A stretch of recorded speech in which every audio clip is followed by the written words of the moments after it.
Bob Kudla with us from TradeGenius.com, and I tell you right now, get ready for some tremendous information. Bob, great to have you on the broadcast. Thank you, Paul. How are you doing? Doing great today. I really am. It's a beautiful day here in Indiana, and doing great. But the weather's been a little crazy out there. I mean, let's be honest, it's a little crazy. Well, I'll tell you, what's so funny is I'm here in supposed to be sunny Southern California during the Santa Ana season, and our second outer band of the hurricane off of Baja California just rolled through. So not too much rain, but tomorrow we'll probably get a little bit more. So everything is upside down anymore in this world of weather. Yeah, you know, and we've got all these hurricanes. I mean, Florida's been really affected here. Not like we haven't had a Katrina situation, not in the United States, but we're seeing a constant amount of rain, flooding from a couple of these hurricanes and tropical storms, and then of course these typhoons. A massive typhoon hit Taiwan. Today there's another big typhoon hitting Japan, and now it's headed right for Tokyo. And we've had earthquakes affecting in Italy and in different places of the world. So there's been some serious extreme weather conditions, and I know that your company, that you study the weather patterns and that how that has a direct results in the market, and I'm astonished by that. Tell us a little bit about that. Yeah, so what we do is, you know, one of the areas that we have a lot of interest in is in following and trading the commodity markets. And the good thing for people who they might be scared by that term, there's actually ETFs, which are called exchange traded funds, that you can buy on the stock market, so you can actually follow along and buy and sell the grains or oil or copper or things of that nature. And our interest in this came about because we've been studying cycles, and you know, every 200 years and every 400 years and every 600 years we have these what they're called solar minimums, and then every 400, 600, after the 200 is that they get more intense. And so we became very interested to find out what's going to happen with food prices, because the last time these things happened is when we had the year without summer, and 200 years before that we had the Black Plague, and you know, and the Thames freezing over and people starving, and we're like, you know what, the world's not ready for this. They're being told lies everywhere else, and they're probably going to be told lies on the food front, and we wanted to get ahead of that. So we started following, you know, the food markets and what's happening with the sun and you know, how that all ties together. And so that's kind of how we stumbled upon that, Paul. And so far things are playing out pretty close to what we anticipate, and I'm glad you have me on, because I definitely want to warn people they probably have seen the lowest food prices, you know, in their lifetime this last year. Yeah, and whenever I see that, I'm thinking, is it because there's these tremendous yields of you know, there's been tremendous bumper crops out there? What's causing these prices to be so low? I mean, you're saying there's what's causing it then? Is it purposely being regulated? Are we about ready to see a change in pricing? Yeah, so what happened is which is so ironic, is that, you know, everybody that is in the political elite that likes to control us have been telling us that, you know, the warmer weather is going to be devastating for people and their livelihood. And, you know, we had the biggest El Niño, as you know, in the last 20 years, and it caused worldwide bumper crops. And wow. And that El Niño is really kind of like the top of the weather market, if you will, and it just drove prices down. And so what's followed it is very interesting is that now that the sun has gone, what they call gone quiet, is that you mentioned in your opening remarks about all the rain that you're having people are having in the South, and is hitting these areas with the solar minimum, you get these what they call these wet spots, and you're starting to see them. So you're seeing them in the southeast United States. Okay, you're seeing it in the South America and Brazil. You're seeing it in the Western Pacific, and they're getting a double dose of it. So, from Eastern Australia all the way up through China, through Vietnam, it's going to be extremely wet. And people say, "Oh, rain's good," but too much rain, you can't get the crops in the ground. And we're starting to see that. And the other wet spot is northwestern Europe. And so, even with all these bumper crops, Paul, we had failures of harvest in China, failures of harvest in Brazil, Argentina, failures of harvest in France and England. And as this thing gets, the earth starts getting cooler from the sun, the quieter sun, those spots start to expand. So you'll start to see the upper seaboard of the East Coast will start to have wetter, and you saw it this year a little bit, wetter summers, and then it's going to be followed by very bitter cold winters. And it'll start cutting the edges off the crop, growth times, and you're going to start seeing some failures in the harvest. And that's what we're watching. And the tell for us, if I'm getting too technical, stop me, but I think it's really interesting how people could follow along, is that what tells us that we're on the right path is that when sugar and coffee and cocoa start to suffer and prices start to go up, we know we're on the front end of this move. And this is the second year that coffee and sugar have been struggling. And in fact, the last time you had me on the show, Paul, all the commodities have bottomed. Wow. And sugar and coffee are racing higher. And so, for companies like Starbucks, their product is milk, sugar, and coffee. You know what I mean? Yeah, and so I would be careful watching Starbucks, because they already raised their price 10%. I don't know if people know that. And it's going to become an issue. Sorry, I cut you off. No, you're right. So in other words, you're saying is the El Niño has brought the big bumper crops. Now as the El Niño ends, there's going to be a cooling off period. That's going to affect the overall yield of the commodities. And you're starting to pick up on that because you guys really watch the sugar and the coffee. And if you see those prices start to go up, then the rest of the commodity, the barley, the wheat, the corn, it's all coming behind it. It's going to happen to it as well, is what you're saying. Absolutely. In fact, today, coffee broke out, is a trading term, breaking out. It broke out of a range. So coffee popped, and since the last time we talked, coffee prices at the farmer level is up 10%. And as you know, Paul, as a student of prophecy, it's not just the weather that's going bad. It's in the coffee belt. It's the trees are the plants are suffering incredible viruses, and as we get more and more wet weather, you get mold and rust and virus in all these crops. And for coffee, it'll affect it for 2 or 3 years. For the wheat fields, that when that rust gets into those fields, they can't grow the crop, and the next year the rust is still sitting there, especially if it's still wet. And those are the things that start compounding the problems for people. And we don't have enough.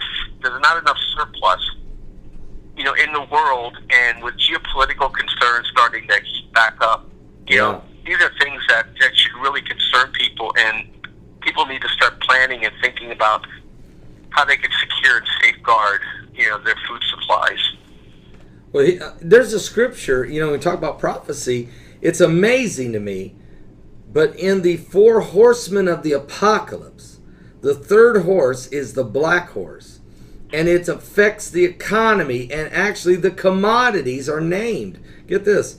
It says in Revelation chapter 6, verse 5, he said, "And when he opened the third seal, I heard the third beast say, 'Come and see.' And I beheld, and lo, a black horse, and he that sat on him had a pair of balances in his hand. And I heard a voice in the midst of the 4 beasts say, 'A measure of wheat for a penny, and 3 measures of barley for a penny, and see thou hurt not the oil and the wine. Now, the oil and the wine, you got the barley and you got the wheat, and they're saying 3 measures of barley is going to be the same price as the wheat. Is there, these are commodities. I mean, they're going to be affected during this time of prophecy when the third horse of the 4 horsemen is galloping. Have you seen any, are those areas affected dramatically with the population we have? I mean, what is it you see with those? Well, what we're seeing right now is that if what's going to happen, what I think is going to happen is the wheat and barley growing areas are going to suffer the most, because if the cold's going to push down and push up, basically squeezing where wheat can grow before we get frozen out. And so, and barley is grown in the same region as wheat grow. In fact, barley can grow a little bit farther north than wheat. And so, I can absolutely see that wheat and barley it suffer tremendously if we start getting these truncated growing seasons. Absolutely. I mean, there's people that I talk to that follow this along with me that are thinking, anything north or south of the 40th longitude line could have failed harvest. And we're talking about all of Canada, half of the growing region of China, half the growing region of Russia, all of northern Europe, southern Australia, and southern Africa. So, I mean, wow. And I'm not trying to over dramatize it, but this has happened before, Paul. It's not like I'm making it up. So, it's in there for the history. As you know, when you read the Bible, God tells you the future from the past. Well, guess what? We have climate record to tell us this is going to happen again. And so now we have 7 billion people versus the last time this happened when there was probably 600 million people on the earth, and I could absolutely see a catastrophe in the making. And when they say the oil and wine, you're a better prophecy student than I am. It also was a day's wages for the people, the wheat and the barley. It sounds like the poor will be dramatically more affected than the oil and the wine drinkers, which are the rich. Right. So you're right. So it's going to affect the larger masses of people, is the fact that the pricing of the wheat and the barley is going to be so high that they have to work all day for one little meal.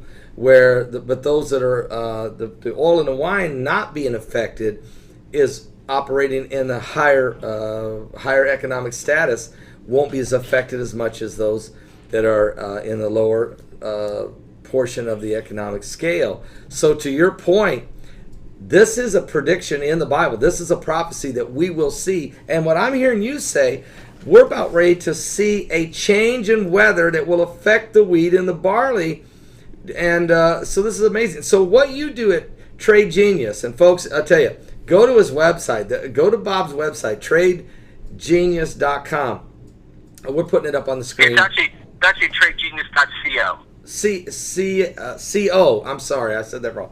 Yeah, no, that's okay. I do it sometimes myself when it's my own company. Yeah, he's got it. Tradegenius.co. Yeah, we're putting the graphics we're putting up has got it right. I'm just saying it wrong. So yeah, that's okay. Go to tradegenius.co, folks. Tradegenius.co. And tell them, Bob, so you're studying all of these commodity markets and all these things happening. And then what is it you offer to folks if they come visit you at your website? Yeah, so what we do is, and we're not just commodity related, but we have a long-term portfolio that we share with people that's around energy and commodities. And then we trade what's called volatility, Paul, where we help people. There's a trick in the market that we exploit that we, and people could follow along, and check with other people that use it, is that there's a trade that we do that's usually worth 30 or 40% a year minimum for people that we exploit a loophole in the market, and our signal generates buy and sell signals on that. In fact, last week we were up 15% on that trade alone. and then we have for small accounts that have like $400 or $500, we help them get up to $5,000 in in a year or so to be able then to trade the other trades that we do. And then we have free videos, we have some free training, we have some paid training, and then we have a couple different levels of this subscription service. And then usually every night, I would say 4 nights a week, I put out a video and I talk about what happened in the market, what I think is going to happen tomorrow, and those are always free. And then there's a book out there they can get free of charge on what I think is going to happen with the agricultural markets. So that's what we do. It's a lot of fun. We make people money. We're definitely very white hat, Paul, very transparent, and we have everybody's best interest at heart. Well, Bob, I met you when we were in California. We had lunch together, and you were sharing with me, and I was so fascinated. I mean, you love the Lord Jesus Christ, and I was fascinated by the fact that God had given you a clue. He had given you, the Bible talks about that all good and perfect gifts come down from the Father of lights, where there's no variableness nor shadow of turning. In other words, it never runs out. And I was thinking, God, you've given this man spiritual insight that the weather patterns, you were studying the weather patterns, and you're able then to see which companies that are involved in which different industries, and be able to know about when their stocks are going to go up. And I understand you've got this unbelievable record of around 82%. I mean, are you serious? Yeah, we do pretty well. It's pretty consistent for us. The signal seems to be consistently performing anywhere between 60 and 90%, and we anticipate that we'll do better than 100% this year because the market has gotten a little bit more wiggly, should we say, and which gives us more opportunity to buy and sell instead of the market being just slowly moving higher. And I think there's a big change all the way around coming, Paul. I think the Fed's kind of at the end of their game. The Japanese Fed's at the end of their game, and they're going to have to make some big decisions that are going to cause some dramatic changes. And we don't really know which way they're going to go. We assume that they always take the path of least pain for them. So I suspect that it'll make the dollar fall, which will drive commodity prices higher, energy prices higher, gold prices higher, and basically continue to put a strain on the everyday American, so they can keep the banks and the elites, well tended to. And so we try to fight our battle by getting people into things that at least can try to keep their purchasing power, coming along the same way and be able to take care of their family. So that's one of our missions, is to help people, survive these idiots. Yeah, and so when you talk about the gold, I mean, do you give advice on buying, selling of gold or silver? We follow gold and silver, and we follow the miners, and yeah, absolutely. In fact, we've taken positions long at this point, and it's in our long-term portfolio, and our expectation is that there's going to be a fairly good move higher. Is that the alternative for the Fed is to deflate, and rich people don't like deflation because it deflates their asset values, and it allows poor people to have more purchasing power. And so they prefer inflation, which gives them more power and squeezes the wealth up their direction. So we're suspecting that's the way the Fed's going to go, and it's less traumatic for them, and which is going to mean that the price of gold and silver and the miners will move higher. And with China and Russia and Saudi Arabia buying as much physical gold as they possibly get their hands on, is that there's going to be some sort of crisis that'll foment, and which will push the price of gold higher, like it happened in 2011, where we had almost a double in 2 years. We're looking for a good 30 to 50% move here in the next year or so. On gold. And that means the miners will probably double. And so, we had people in, I'll throw the names out for people, they can do a little research on their own, but we're big believers in Silver Wheaton, SLW, and we're very big believers in an ETF called SILJ, which is a conglomeration of the smaller silver miners, and we think those two will have the best chance of moving higher. In fact, both of them have already moved up 50% since we've been engaged in them, and we expect that to continue. So it's amazing. So I know you folks go to his website at tradegenius.co. That's tradegenius.co. Go to his website and sign up and get some of this great information and help people to understand how they can invest their money and how they can be a part of it. And it's great to have someone who's really well in tune with the big picture. Now, I know you follow the weather patterns, but what about global conflicts, wars, different things that take place that can certainly affect markets as well? I mean, do you take that all in consideration as well? And what about the election? I mean, is it going to make a difference if Clinton wins? Gosh. If Clinton wins or if Trump wins, can you give us can you give us an idea what that means to the market? Well, this is how we're thinking about it. I mean, we could be totally wrong, but our view is the vote for Hillary is the status quo, or we call it the gangster vote, and the vote for Trump is the hand grenade vote that we're tired and we're not taking it anymore. And so it's not even really a Republican Democrat thing anymore, because half the thing Trump says is very much old line Democrat thinking, and half the thing that Hillary's talking about is old line Republican thinking.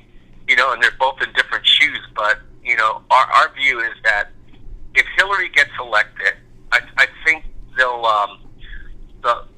probably sell the market off early, and then when she gets into office, to drive it up to that year of 2017 to make everybody feel good about her being in office. I think if Trump gets in office, kind of all bets are off, and there's going to be a lot of uncertainty, because they're not quite sure what they have with Trump. Right. And so, and whether or not he could be the greatest president in the world or the worst president in the world, markets just simply hate uncertainty.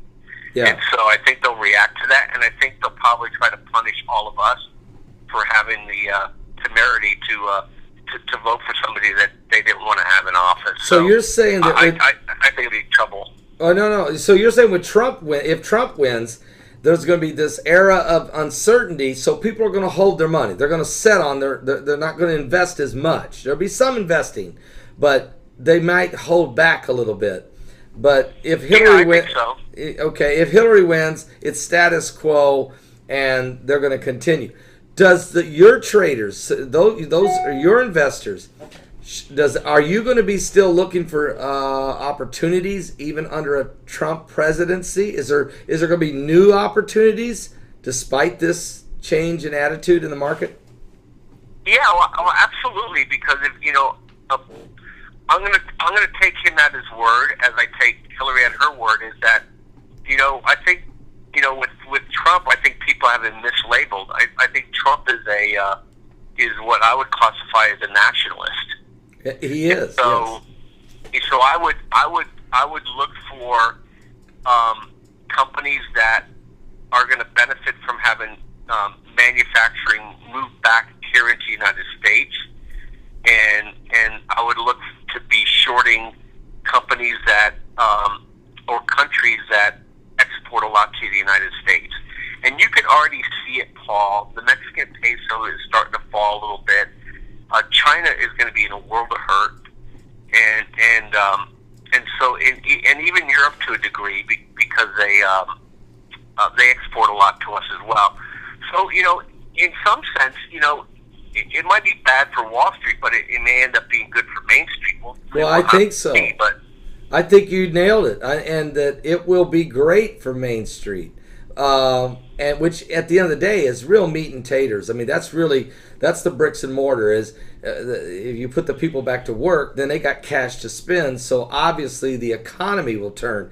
And to your point, the American companies that bring back the manufacturing are going to probably, their stocks are really going to be strengthened during this. And so you'll be able to identify those right companies, and some of the other companies maybe that have been outsourcing a lot, maybe companies that are Chinese companies or Asian markets or whatever, those may start to fall, but you'll be able to be ahead of that. You'll pick that up while watching the weather and and everything else going on. I mean, I don't know how you do it, folks. We cheat a little bit because we wrote a program that identifies those stocks that we should start paying attention to, and so we bring stocks in every week that we want to keep an eye on. And in fact, before we end today, don't let me get off the phone with telling you for the next 3 months. I'll tell you something else that people need to start buying. And so it's not that hard of a job. As you know, Paul, you love what you do, so it's not work, it's fun. That's and we right. love doing this stuff. We're thinking about this 24/7, and so we're always watching, and so it's not that big of a deal for us. We kind of already know that agriculture is going to be a good play for us. We know that the miner is going to be a good play for us because we know what the Fed's going to likely do, and we know whoever wins the election, we're going to know which way to lean in terms of stocks to buy and stocks to sell. Well, see, I tell you what, folks, I would rather be getting that type of information from someone who really's got, as Bob, really has his hands on the market, and because he has his hands on what drives the market, instead of getting a cold call from some guy who wants you to invest on the latest new pharmaceutical drug that's coming out, and he's got this we got this great feel, this great vibe. I mean, no. So I love what you're doing, and I believe God is the one giving you this, and I know He has, and you give Him the glory for that. So, folks, check out his website. It's tradegenius.co. That's tradegenius.co. We're putting it on the screen all throughout this. Tell us about the next 3 months. I'm not going to let you go. So tell me, what should people be looking for? Okay, so I want folks to start looking at what they call natural gas. So we're coming out of the season where oil does well. Okay, so oil should start to fall in price, and you're starting to see that already. Even if the dollar falls, the oil is not going to be a good buy, but natural gas is going to be a good buy, and we're anticipating we're going to have another very cold winter in the Northeast and in the Midwest. Sorry, Paul. Oh man, thanks. You may need to buy some natural gas futures because it's going to be it's going to be cold, and it's going to drive natural gas prices up. And today, natural gas crossed over $3 per MCF, million cubic feet. So it's going to be it's at a crossroad now where we can see natural gas go up 40 to 60% higher, and so the opportunity is if you could buy it. And we have 3 or 4 stocks that we follow that we share, and even if you don't subscribe, I'll be talking about those in the free videos. But those who subscribe, I give them buy price and sell price. And so natural gas is something to watch. So our theme going into 2017 is long metals, long miners, long natural gas, and long agricultural commodities. And what I want to just leave you with, Paul, on this too. We don't manage your money for you. So it's not. I don't take your money. I don't touch your money. And I give you ideas, and I give you stocks that you can buy and sell. They're all very, very highly liquid stocks. So I don't get penny stocks, or I don't do any of that goofy stuff. So these are names that you could see that have very, very high volumes, that are companies or ETFs that aren't going to go out of business tomorrow, even if we're wrong. So I just want to assure people that it's not like a give me your money and then what happened to my money? We don't touch your money at all. Right. We just provide what we call buy and sell signal information, education, if you will. So if you go to his website, tradegenius.co, that's tradegenius.co, Bob will give you subscribe to his website. He will give you then the information to where you can make an educated decision and choice in buying and selling stock in the market, and he will help you understand why that this makes sense and the stocks he recommends. But he doesn't collect your money, and he doesn't make the buying and selling for you. He just helps guide you so that you can make those decisions, informed decisions, from a guy who's got an unbelievable proven track record. And it's because he's taking the big picture. He's studying the big picture, and he's getting out ahead of everyone else with where things are going. And by this natural gas thing you're saying, based on the El Niño coming to an end, you're expecting a real cold winter in our area where I'm at. And that's because you've been studying weather patterns for quite some long time. You're going back and looking at the historical accounts of it. So you pretty well know that's coming. And so you're telling people where they should invest, because those stocks are going to have some really high yields or growth. And that's the opportunity. I mean, that's what I'm saying. That's the difference between you and, let's say, a Charles Schwab or anybody else. I don't want to throw anybody under the bus, but that's where you're at as far as helping people understand.